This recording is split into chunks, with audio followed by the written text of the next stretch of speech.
Stop the world!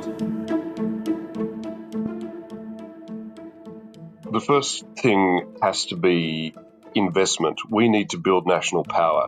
This is a conversation, an agenda Australia doesn't address. We've never really had to stand on our own. We've stood behind the Brits and then we've stood behind the Americans, and we've not thought about ourselves as a generator and creator of national power. We now need to, because we're in this compromised position where we've put all our eggs in the American security basket and way too many eggs in the Chinese trade basket, and we now find they're both completely unreliable, and yet we are compromised in our sovereignty because we are so structured around those two. You have to start means testing things. You have to start targeting things. You have to start going back into the language which we don't hear in politics now of conspicuous trade-offs. You know, we're going to hurt you here, but we're going to give you something here. We're going to do this because it's good for the economy and our national security, but you'll get a benefit down the road. And we've lost that discourse in the last 20 years. You know, it's all been, how much can we give you? And I think that, you know, at the really basic architectural foundations of our national discussion, we've got to be able to talk in those sorts of terms again if we're going to get the sorts of changes that we need, which do involve us becoming more self-reliant in a whole range of ways. Welcome to Stop the World, the ASPI podcast. I'm David Wroe. And I'm Olivia Nelson. So the election is almost upon us, and the reviews from political observers about the substance of the campaign are not good live. There's been a lot of criticism in recent weeks that all sides of politics are failing to address the geopolitical and geo-economic problems Australia faces, and to have the policy debates about how we respond over the long term. Quite right, Dave. If this were a Broadway show, the director would be looking for a new career. That's why we've brought in two of the best minds on the intersection of Australian politics with the global outlook. That's the ABC 7:30 program's political editor, Laura Tingle, and the Sydney Morning Herald and Age's political and international editor, Peter Hartcher. Yes, and it really shows, surprise, surprise, just how much wisdom and experience count. Laura and Peter are among the pinnacle of political journalists who consistently capture a sense of the big picture. They talk about the deficiencies of the national political debate, both in terms of leadership, but also the resistance that voters often show to big and difficult ideas. They talk about the serious need for economic reform, the big strategic decisions Australia faces under Donald Trump, the threat from China, the need for defence investment, the reliability of AUKUS, and much more. With the election just a couple of days away, folks, we've got the right minds on the job. And just to be clear, while we've timed this episode ahead of the election, it really remains relevant well into the future because these are challenges that Australia is going to face for months and years ahead. And that's the whole point. So if you don't catch it before Saturday the 3rd of May, you'll get a whole lot out of it well after that. Now let's hear from Laura and Peter. I'm here with Laura Tingle and Peter Hartcher. Laura, Peter, thanks for coming on the podcast. Pleasure, David. Nice to be speaking, David and Peter. So the reviews on the federal election campaign are in, and they're not positive. Commentators, including yourselves, are in various ways marvelling at the paucity of discussion about the geopolitical and geo-economic upheaval that's happening and its impact on Australia. And that's what we'll be talking about today. So, in other words, when and how does Australian political debate start to search for adequate responses that are clearly needed? I want to start with an overview from each of you before we get into details. Peter, perhaps starting with you, can you just outline what you see as the deficiencies of the campaign and the period leading up to it, and what you wish had been discussed and debated? What we wish? I suppose we're allowed to dream, aren't we, David? Mm-hmm. In print, I've described this as a Truman Show campaign where the campaign is being conducted in an artificial reality, pretending that the big, wide, and slightly scary outside world isn't there. The imperative for the two leaders is to reassure us that our cost of living complaints and gripes and problems are going to be addressed, and that we're going to be assured that we're safe in Donald Trump's mad world. With those imperatives, which are essentially to reassure rather than to reform, then we were just never going to get an honest reckoning with the Australian people about what is going on and what our real needs are. So I think an insight into the myopia, the willful myopia of the campaigns was the moment where on the ABC leaders debate, David Spears asked the two leaders, what are the big reforms you want to be remembered for? And Anthony Albanese said cheaper childcare, and Peter Dutton said cheaper energy. Now, they're perfectly fine, desirable, even maybe admirable ambitions to have. They don't address the national position. They are an abrogation of national leadership by both major parties. So you've got Donald Trump joining the predators. Already we have Vladimir Putin, we have Xi Jinping as predators preying on any country that they feel like attacking, intruding on, and then Donald Trump joins in as well. This is a shake-up of historic proportions where he's dismantling the entire worldwide structure that we have. Anybody alive today in Australia has no memory of anything earlier than this system, and yet parties won't confront it. And it's not all terrible. There are real opportunities here. For example, as the economist Warwick McKibben has pointed out, and I'll quote Warwick, he said, when the US is getting rid of the risk-free asset that holds down the global financial system, and he's talking there about US Treasury bonds, because they have acquired more risk since Donald Trump has taken over, then, says McKibben, there will be a lot of capital seeking a home, and Australia would seem to be an attractive place to invest it. So here is a terrific opportunity, right, for leaders to talk about how Australia can prosper in this disrupted world, but you won't get any reckoning of that. The abrogation of responsibility on Australian national defence and the obvious ructions to the global alliance system, nobody wants to talk about that either, and the offerings from both sides are inadequate. The coalition is at least offering a larger envelope of money in the years ahead, but it's a number, GDP percent, floating out there, not attached to any capability or reality. So it's more a political slogan than a policy. I think that might be a fair beginning of our deficiencies in this campaign, David. Fantastic. Thank you. And Laura, your thoughts on that overarching question?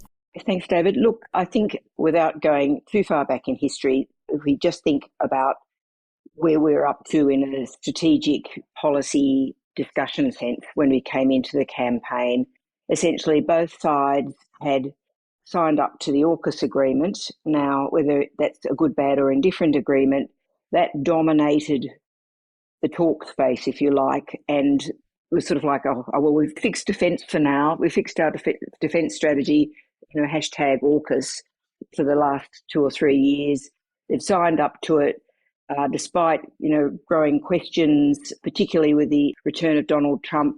Neither side wants to talk about that. And at the same time, of course, Labor's spent a lot of effort in the last 3 years, both trying to, shall we say, normalise our relationship with China, but also build bridges into the region. So there's a lot of stuff that's been going on in a strategic sense out there. I think, as Peter says, nobody sort of really wants to talk about it, but it would also not be true to say that Donald Trump hasn't been a huge feature of this campaign. He's loitered over the whole thing, both in terms of, tactics, in terms of the sort of spectre of what he is doing. And as Peter says, the threat that poses at some sort of existential level.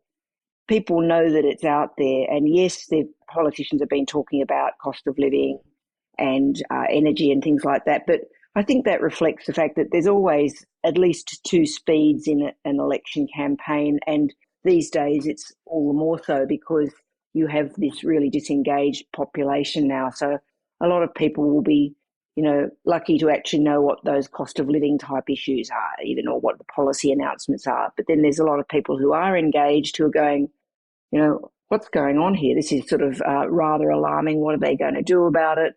And there's been no real discussion in that space about where we go. The glaring gap is, of course, that I think the debate, if you could call it that, about AUKUS in the last 5 years has really meant that, that sort of more general discussion about where Australia's interests lies has just been sort of left fallow. It's just not been going on. And I think the threat or the challenge that Trump throws up, which I don't think is really capable of being really embraced in the hothouse of an election campaign, is that it's not just about, how much you spend on defence. It's going to be, as Peter says, the coalition has said they're going to spend, gazillions of extra dollars, and, there's a perfectly legitimate argument for saying that. But what I'd say it's not attached to is any strategy. I mean, are they still saying we're going to just keep AUKUS and just do a lot of other stuff? I mean, what's our strategic position in a world where we cannot rely on our ally of the last 80 years, but more so that our ally might actually be a threat to us in a whole range of ways, and also that beyond, defence issues, national security is going to be very much determined in trade terms in a world where you've got essentially the risk of two trade blocs developing around China and America. So that question that has been posed in the defence debate or the national security debate over the last 10 years about do we go with our trade partner or our ally, that's going to be not fought out in terms of a defence question necessarily. It's going to be thrown up at us possibly much earlier in a much more complex way on the question of who do we side with if it comes down to two trade blocs. Yeah, you've touched on a few things there that I want to come back to, but I mean, this question of Trump's influence on the Australian campaign, we might as well just cover that. Well, we might as well just cover the Canada situation quickly now, because it is a fascinating one. I mean, Trump for us might have influenced the campaign in a vibe kind of a way rather than a let's have a reasoned policy discussion about how we respond kind of way. But noting that Canada's situation is quite different from Australia's, obviously he hasn't threatened or trolled, depending on how you look on it, to annex us. We've been part of the tariff imposition, but nothing quite as punitive as he's thrown towards Canada. But Laura, perhaps sticking with you, I mean, any top of the head thoughts on the lessons out of Canada for Australia? Well, I think without doubt, I mean, Canada's obviously had a much more sort of primal, if that's the word, experience of Donald Trump than we have, been much more aggressive in so many different ways. And obviously that's sort of backfired very badly for conservative politics in Canada. I think without a doubt, we've seen the same thing sort of happening here, that you saw Peter Dutton using a lot of Trump-like tactics, I think, and Trump-like language in the lead up to the campaign and in the early days of the campaign. His whole line about, he could talk better to Trump than anybody else, saying Trump was a big thinker, all of those things.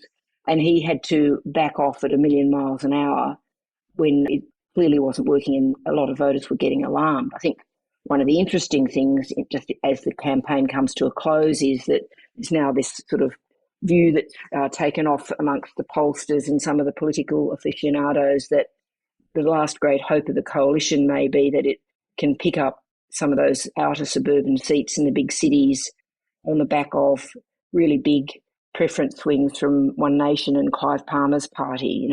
That the polling suggests that unusually the preferences might be breaking as high as 90% to the coalition, and that this might be its salvation in some form against, a really terrible result.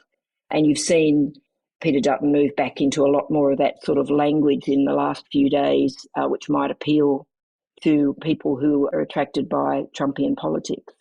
Fascinating. Peter, your thoughts on that? Yeah, isn't it fascinating, the Canadian result? A complete reversal of fortune thanks to Donald Trump's threats to annex the country. Because the Liberal Party in Canada, their centre-left party, has won. If you superimpose their policy offerings on Australian Labor, which is our centre-left party, obviously, there is a very heavy overlap until you get to sovereignty questions. So Carney's first, the overriding theme is standing up to America, of course. As he said overnight after winning, he said, America wants to break us so they can own us. They never will. This is stirring wartime stuff. I agree. Amazing. After that, his biggest offering is tax cuts for the middle class. Then Canada's most ambitious housing plan since the Second World War. Sound familiar? Then there's covering the cost of apprenticeship training for skilled trades of Albanese's free TAFE. And then you quickly get into the sovereignty debate, protecting Canadian auto workers and agriculture workers from American trade policy. rebuilding and reinvesting in the Canadian Armed Forces. These are the top-line policy offerings from Mark Carney. Diversified Canadian trade by improving Canadian trade-enabling infrastructure. And, get this one, protect Canada's national identity by strengthening CBC, their equivalent of the ABC. So it is a very specific set of policy responses to the threat to Canada's sovereignty, and we have had none of that. What we have had, as Laura said, has been, it's changed the atmosphere, not the policy offerings. And the atmosphere it's created is one of anxiety, which has increased the electoral appetite for reassurance, and that's what the two leaders have been doing. Trump has gone from being an attractive prospect for the Australian Liberal Party to being radioactive. And just an hour ago, I was listening to an interview with the deputy leader of the Liberal Party, Susan Lee, where the interviewer said to her, Trump has said he'll talk to the incoming Australian Prime Minister, whoever it is. Surely you'd want that to be Peter Dutton on the phone with Donald Trump. Donald Trump has now become so radioactive, David, that Susan Lee completely skirted the question to avoid saying that Peter Dutton would have a phone call with Donald Trump. I mean, it's gone from being maybe a little imprudent to being completely negligent, really, I suppose. And if I may, sort of the interesting thing, I think, is that's a really interesting point that Peter makes about those specific sovereignty policies. But I suppose the other thing that just reminds me of is, I think, it changes the nature of our campaign, as we've discussed, but presuming Anthony Albanese wins on Saturday, I think it's also already changed the nature of the way he does politics, or reinforced it, shall we say. I mean, I think that there would have been a really strong inclination on the Prime Minister's part to fight Trump on tariffs, to reciprocate. And the government didn't do that, but they were very prepared. And I think the one thing you would give a kick to Labor for is that, remember, the sort of attack on Anthony Albanese was always that he was very weak, from the coalition. And you'll notice that they've sort of dropped using that terminology so much now, they just say he's a liar.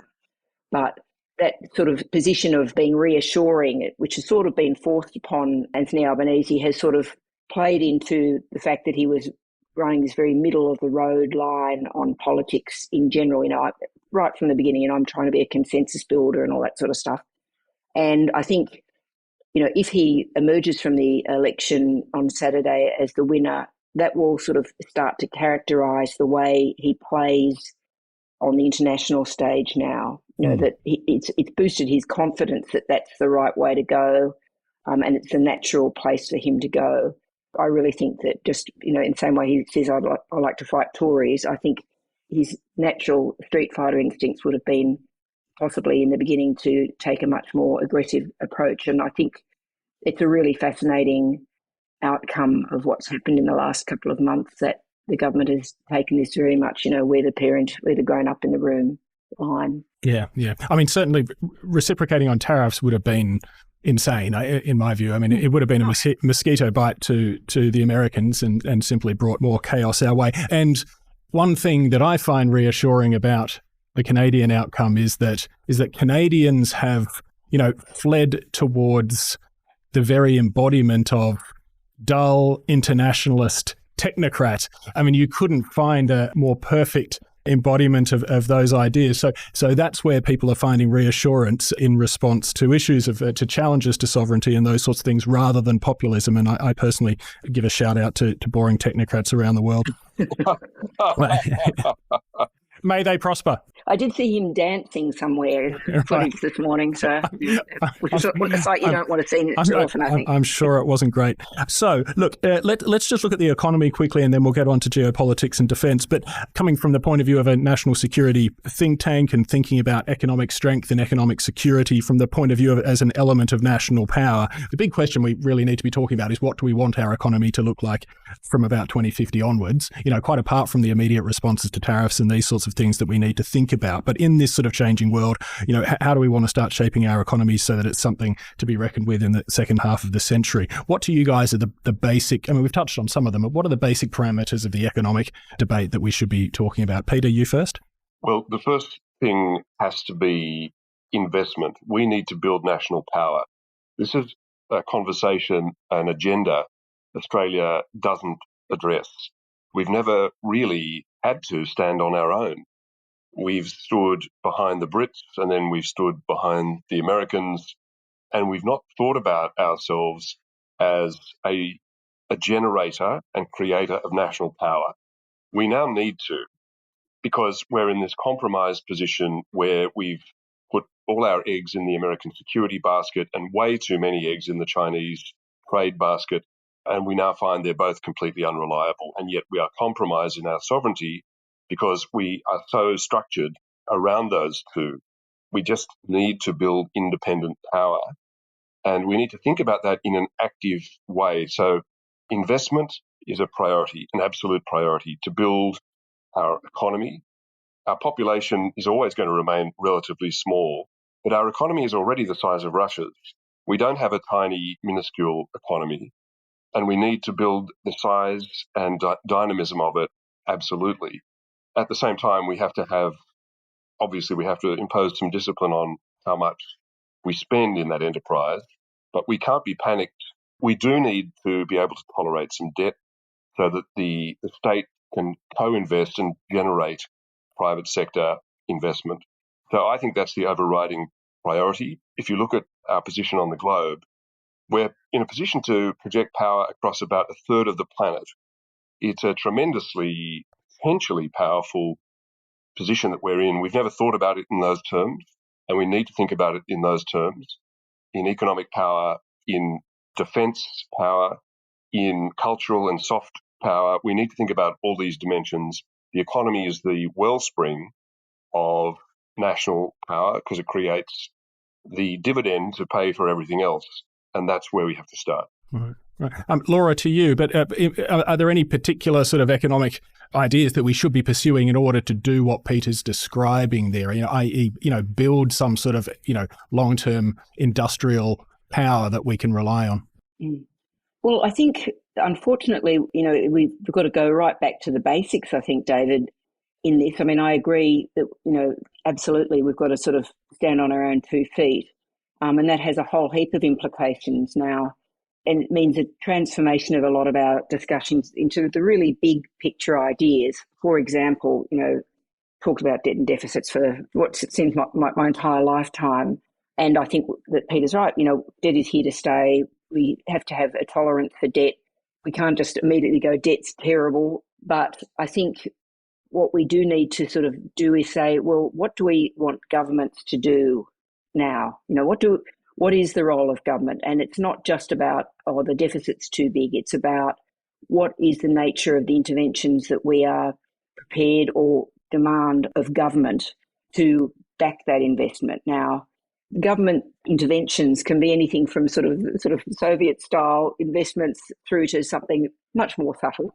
And I think there's sort of a natural tendency for sort of big government interventions, once again, from the PM if he had his druthers, but not in an unintelligent way. But we've already sort of seen with things like the Future Made in Australia debate, this sort of really jumbled sort of series of priorities, some of which are really sensible ideas which came out of the pandemic about being less vulnerable on supply chains and being self-reliant in some areas and all those sorts of things, but then having some favoured little projects stuck on the side of it which basically sort of discredits the whole thing.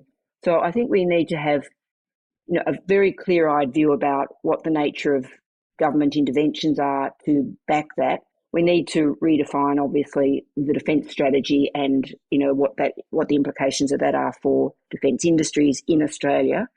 But I think it also does mean that if you think about the first tasks to be done politically once the election dust has settled is that you go, well, obviously, it's not so much that we've just been spending ridiculous amounts of money, but we've slipped into this world where everybody gets something. You have to start means testing things. You have to start targeting things. You have to start going back into the language, which we don't hear in politics now, of conspicuous trade-offs. We're going to hurt you here, but we're going to give you something here. We're going to do this because it's good for the economy and our national security, but you'll get a benefit down the road. And we've lost that discourse in the last 20 years. It's all been, how much can we give you?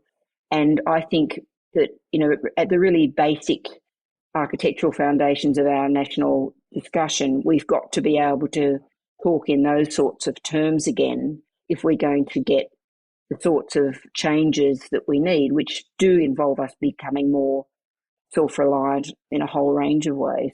Yeah. Can I just, first of all, just compliment you, Laura, on bringing that absolutely central factor of, it's really a factor of leadership into the discussion. You can see why our leaders don't propose anything difficult, because whenever they have, the electorate punishes them. So it's, for example, there's a clamour in this campaign, why don't you index the tax brackets? Let's have indexation. And Malcolm Fraser threw up that idea when he was Prime Minister, and the whole country yawned. So no other government's going to propose that.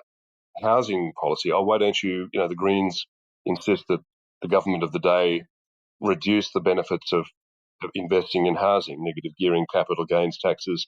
Well, Bill Shorten did that, and he was punished for it. No other government's going to embrace that. So time and again, the Australian electorate has shown our leaders that it is not interested in absorbing pain or making sacrifices. We're not getting even the vaguest hint of that from this campaign, which leads me to the conclusion that we are only going to get to that point of being able to make sacrifices in the interest of better national outcomes if we have a crisis. And obviously the crises we've had so far haven't been enough, so I fear it's going to be something much more serious to jolt our political system and, most importantly, our electoral mentality into a more realistic mind space. Well, I agree, Peter. I suppose, being an eternal optimist, we do have a crisis now, and the question will be, in the same way, if you think about sort of the 84 election campaign, it was all sort of, sunlit uplands and all that sort of stuff. There wasn't any sort of great sense of the crisis that we were feeling we were in by 1986 with the Banana Republic. So the question is, to me, we do have this crisis, and do we have politicians canny enough to say, okay, I'm going to seize this moment to change the discussion, and also that I know where I'm going to go with it. That's the real issue in a way, isn't it? That there is this never waste a good crisis, as they say. This one is so transformative that it does have the capacity, given people are seeking reassurance. That's one thing you do get out of the campaign. They want people to sort of look like they know what they're doing. Do our politicians have the capacity to go, right, okay, we're off and racing here? Look, fantastic last 5 or 7 minutes or so, and I've enjoyed, and it's brought up lots of things for me. One thing that I often think about is, remember when Malcolm Turnbull came in as Prime Minister, and he declared at the start that he was going to take a new approach. He was going to put forward ideas for debate, have the debate and then reach some policy conclusions. And we remember how long that lasted. It was about 6 weeks, and it fell in a heap, and maybe it was just hopeless political naivety on his part, but it just didn't seem to work in the political culture that we had at that time, which I think has probably only become more difficult. And Peter, the point that you raise about, the sort of unwillingness and the resistance of the voters, the Australian public, to unpalatable ideas, the ideas like sacrifice, the ideas like that we might need to actually, give something over for the long-term interest, is just, there's a real kind of hostility towards that, and that dynamic between, well, good leadership to overcome that. Where is the great, wonderful, rhetorical, wonderful speech-making leadership that can actually break through that, that negative instinctive reaction that sometimes the public might have to big, bold policy ideas, versus how much of it is just all of our fault because we just don't have the attention span or the tolerance for those sorts of big ideas. It's just too difficult, and maybe we do need a crisis, more of a crisis, Laura, than we've currently got to shake ourselves out of it. But look, one quick summary on what you've both just been talking about. Well, what I love there is you've both mentioned debt tolerance, and you've both mentioned the idea of investment in the future, leaving aside one-off things like Future Made in Australia, bigger ideas for let's accept some debt and put that into the future of the country, both in economic building and security building terms. Talking about the budget situation for a moment, our federal debt to GDP ratio is about 32%. Now, that is, lower than almost all other OECD countries. Germany, of all places, Germany considers debt to be a kind of mental disorder, and yet they're talking about borrowing huge amounts to invest in defence and industry. Are you both in agreement that we really need to sort of get over this juvenile allergy towards debt and actually accept it in at least the medium term in order to invest in the future? Laura, for you? We have to have a more sophisticated approach to it, without a doubt. Debt for its own sake obviously isn't good, but I think I remember writing a piece with Business Review Weekly in the 80s, which was saying, if we get to 25% debt or something, the world will end, which was, quoting the economists of the day. It's all relative, as they say. It's about your capacity to service debt and whether debt is being used for, the greater investment in economic capacity down the track, which is always the trick rather than consumption. But I think we do have to get over it. We have to make it more sophisticated. And at some point, we have to make the tax base work for us. But let's not get into that because it just makes everybody feel tired. But yeah, we just have to have a more sophisticated discussion than, X number is terrible. Peter? I'm in furious agreement with Laura, David. So can I take the economic debate on a slightly different tack, which is trade? And Laura touched on this at the beginning, that the world is developing into two trade blocks. This is a big issue that we need to tackle. Fortunately, the Americans have made it easy for us by putting this 19th century mercantilist wall up around the US economy with Trump's bizarre tariffs. It's bizarre because he's been promising to bring prices down during the campaign, and then as soon as he has power, he puts prices up for American consumers. But that wall he's put up only surrounds 14% of the global economy. The other 86%, everywhere else, in other words, is outside Trump's wall, and that's the rest of the world that is now more available, more open and more willing to trade with Australia, and it already was pretty open and pretty willing, and it's now even more so. Australia needs to work with the non-US and, as far as possible, non-Chinese countries to maximize trade, to shape new free trade arrangements. And of course, because we have such already an over-reliance on China, which takes a third of total exports, it's best that we find ways to diversify beyond China as well as America. But that's an imperative. All countries are now looking at this, negotiating this already. And we need to be an early mover, not a late mover. Yeah, I think that question of two trade blocks is a really interesting thing. I think you made some really good points there, Peter, about diversifying, preferably away from, China. I certainly don't, I don't consider myself a China hawk, but I do consider myself a sort of rational CCP skeptic and looking for other places to diversify. It's a fascinating question. I think you've raised this in a piece that you wrote recently, Laura, and you've touched upon it here today as well, about what the response might be if the US were to put pressure on Australia to alter its trade relationship with China. And the obvious one would be that, if they were to ask us to start to reduce our exports of our major exports, our raw materials to China, which of course is such a huge source of our national income. I would assume the reaction would not be good. But Peter, perhaps just sticking with you for a moment, could you see that actually happening? And what do you think the response of the Australian public would be? I think the answer would be no. You've shown no interest in our trading and economic interests, and we're going to show about the same level of interest in yours. Not that would be said out loud, but we also have an experiment in that already, David. The US Study Centre conducted in the last 2 years, they conduct these annual tabletop war games, and that question came up twice. The American team asking the Australian team to cut off the Australian iron ore trade to China. And the Australian team in both years, 1 year led by Kim Beazley, another year led by Dennis Richardson, said no to the American request. So they're only war games, but it gives you an insight into what senior Australian decision makers would do in that circumstance. And the answer to Washington is no. Fascinating. I wasn't aware of that. Laura, your quick thoughts on that? Well, yeah, I mean, I think we would have to say no. Would it play out like that? It's hard to say exactly what, and would it be Trump who would lead it? Would it be the China? I mean, what happens if it's the Chinese who sort of make the call? But I mean, if you think about the nature of our relationship with the US, we can survive without the US in a economic sense much better. And those of us who are sceptical about AUKUS and think maybe there's better ways we could be spending our money, it could actually mean that it would be a way of just saying, well, sorry, we'll just take our money and go home. And of course, what happens to AUKUS is an interesting question. What do the British do? Do we continue on with the Brits? Do we continue on with, the obsession with submarines? I think we would have no choice but to say, well, thanks, Washington, but, you put whatever tariffs you like on, but, we have a relationship to maintain that keeps our lights on. Yeah, thanks. Okay, now I've gone badly off script here because you've both been saying interesting things that I wanted to respond to. We'll need to wrap up, but I do just want to talk about defence and national security and defence spending.